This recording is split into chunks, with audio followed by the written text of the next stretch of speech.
Oi, um bom final de tarde para você.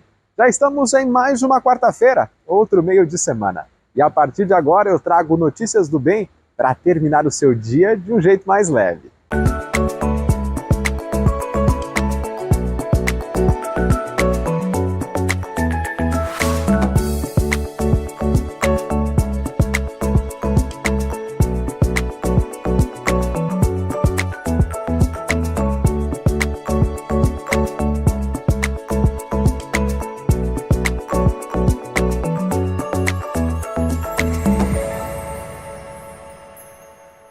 Notícias do Bem. Oferecimento Cressol Cooperativa de Crédito. Sol, acende a luz. Eu só ouço falar sobre esse tal cooperativismo? Sim. Diz que quem coopera se torna dono do negócio. Sim. Eu posso investir e ainda ajudar a economia local. Simples. O resultado é dividido entre todos. Dá pra acreditar? Simples. Eu posso ter crédito e solução pra tudo. E não é um banco. Sim. Mas será que vale a pena? Sim, é simples. A Cressol tem tudo isso lá. Ganhar é para todos. Se eu quiser cooperar? É simples. Vem junto. Cressol. O Museu de Arte da Universidade Federal do Paraná, o MUSA, está completando 20 anos. Em razão disso, uma exposição que conta um pouco da história do museu está sendo preparada. E os visitantes que pretendem conhecer essa trajetória vão poder desfrutar um pouquinho das coleções que marcaram estas 2 décadas. A exposição mostra como o Museu de Arte da Universidade contribui para tornar espaços artísticos em locais democráticos para quem quer aprender mais sobre as diversas expressões culturais. É uma exposição dividida em 5 núcleos, né? Acervo, história, educativo, perspectivas futuras e exposições. E aí a exposição tenta trazer esse percurso dos 20 anos com obras do acervo, com documentos históricos, com as nossas atividades, né, que aconteceram nesses 20 anos. E uma forma de trazer essa história e que as pessoas que não conhecem possam conhecer, e as pessoas que trabalharam, que atuaram, que têm uma relação próxima com o MUSA, como Museu Universitário, possam relembrar e conhecer mais um pouco, né, do que é o Museu de Arte. Em 20 anos, o Museu de Arte da Universidade Federal do Paraná recebeu mais de 80 exposições e mais de 120 mil visitantes. Um pedaço da cultura disponível para todos os públicos. O MUSA, né, foi uma iniciativa de 2 mulheres artistas e pesquisadoras, né, a artista Dulce Ozinski, professora da UFPR, e a Maria José Justino, crítica de arte, sempre vinculada às artes. Elas resolveram criar um espaço só sobre artes visuais, que fomentasse a pesquisa em artes, né, e que fosse um lugar de formação, de um museu-escola, um museu-laboratório que tivesse atividades de ensino, de curadoria, de ação educativa, né, para a comunidade. Durante o período de aniversário, estão previstas visitas guiadas dentro do museu para que o público conheça a trajetória do espaço. Como é uma exposição temporária que vai estar num prazo curto, a visita guiada é a nossa principal atividade educativa e de desdobramento da exposição. A gente tem 3 grupos distintos, né? São as professoras da rede municipal, né, da rede pública municipal, também as trabalhadoras terceirizadas aqui de Serviços Gerais e Limpeza da UFPR. É importante, assim, para que esse não seja só um espaço onde elas vêm prestar serviço, mas também que elas tomem consciência desse espaço e participem, se apropriem dele, possam usufruir, né, como todo mundo.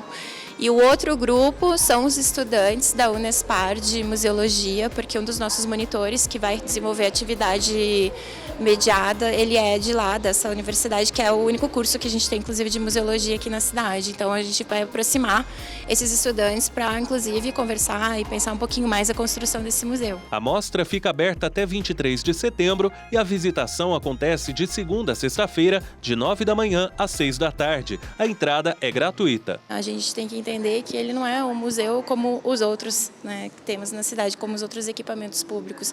O objetivo, né, a principal missão desse museu é ser um espaço de aprendizado, né, um educativo, um espaço de mediação, inclusive para si mesmo, né, onde a própria instituição e todos os seus grupos, sua comunidade acadêmica possam desenvolver aqui ações, aprender, inclusive, atividades, né, frente de atuação, como a curadoria, como a expografia. Então, ele é um espaço interdisciplinar, multiprofissional, né, que está aberto e inclusive para a população, né? Então a ideia desse espaço é principalmente essa atividade, essa frente de atuação no campo da mediação, né, como museu escola. Uma grande oportunidade para quem quer aprender mais sobre a importância do museu para a valorização da diversidade cultural. Interessante essa interatividade entre o público e as crianças participarem desde pequena de toda essa magia é muito bom, muito importante. É bom trazer o acervo pro público, né? E fazer essa rotatividade e ver todas as coisas que aconteceram nesses 20 anos do museu. É bem interessante.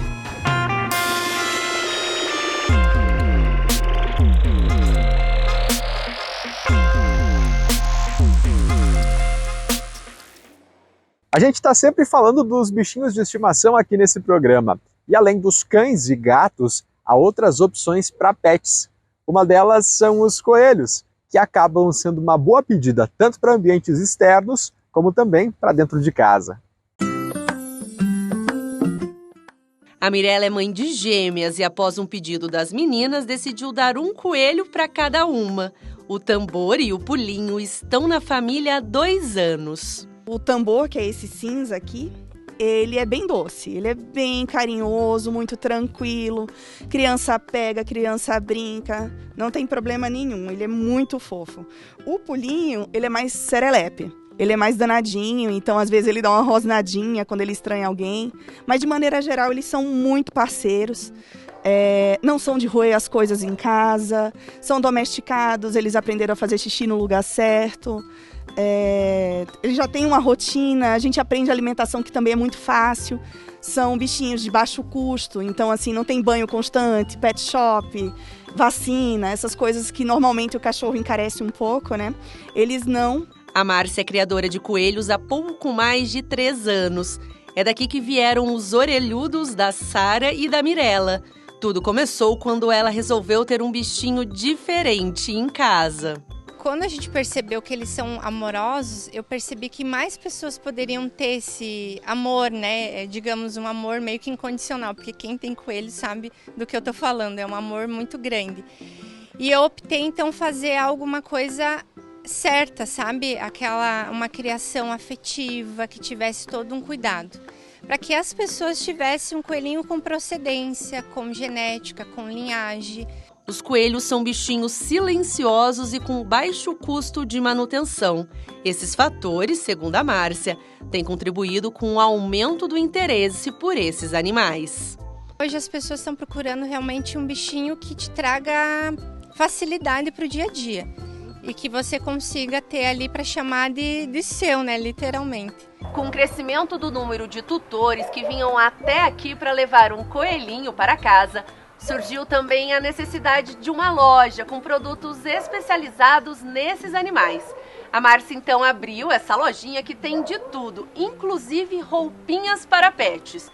A Juliette aqui, por exemplo, está pronta para passear, né, Márcia? Sim.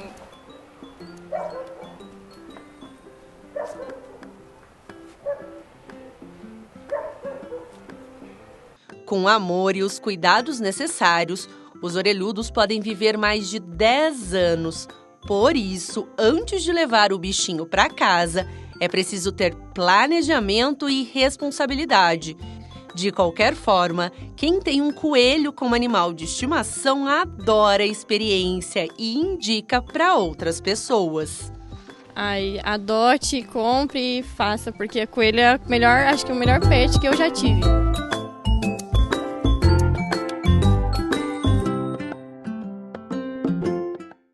E toda a reta final de programa eu trago uma mensagem para você refletir um pouco. Claro que hoje não vai ser diferente. A primeira geração na história ocidental que está mais cansada do que algumas gerações anteriores, não porque a gente trabalhe mais. Em alguns momentos dá uma alegria imensa de nós sermos contemporâneos de algumas pessoas. Em outros momentos nos dá angústia. Há pessoas que nos dariam o agradável prazer da ausência delas, né, na nossa contemporaneidade.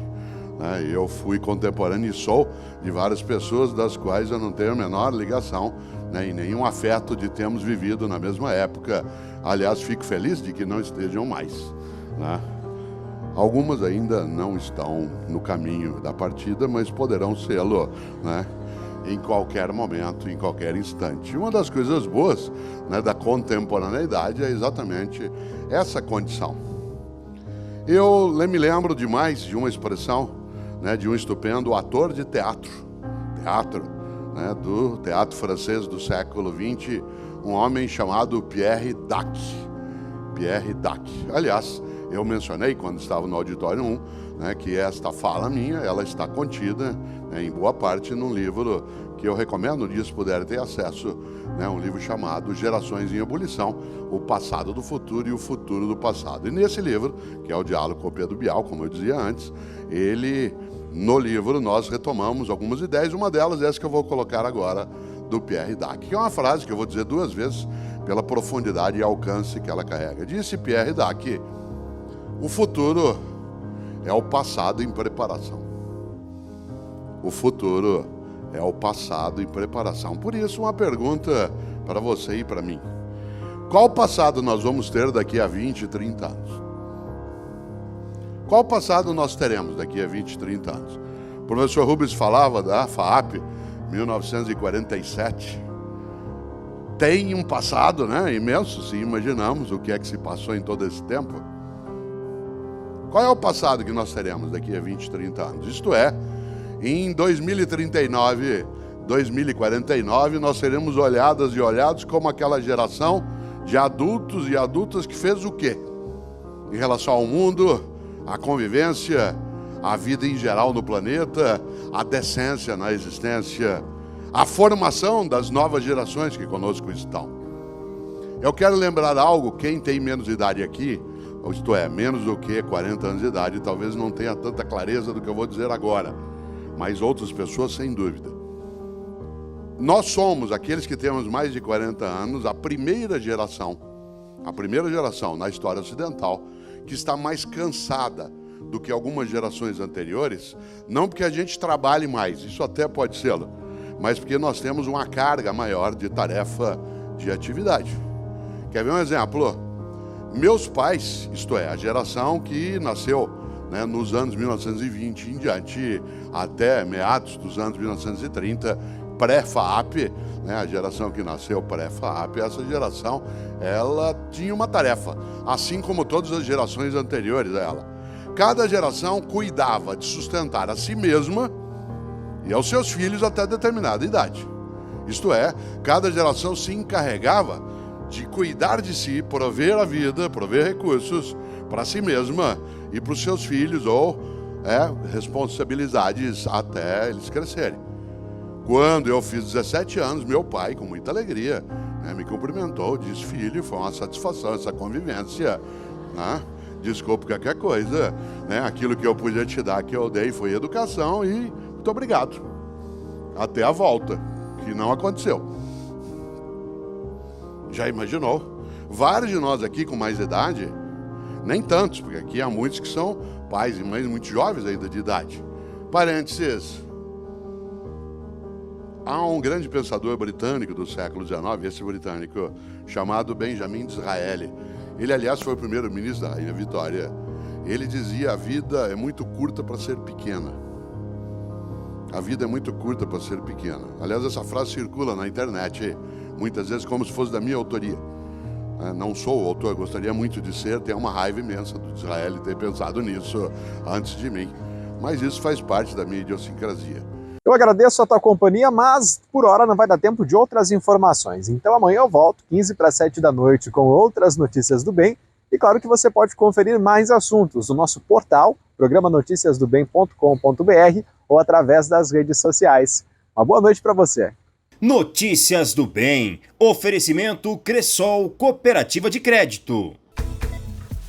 Estou falando de uma cooperativa de crédito, conhece? Sim. Você movimenta sua conta como no banco, mas não é banco. E tem crédito se eu precisar, e para padaria também.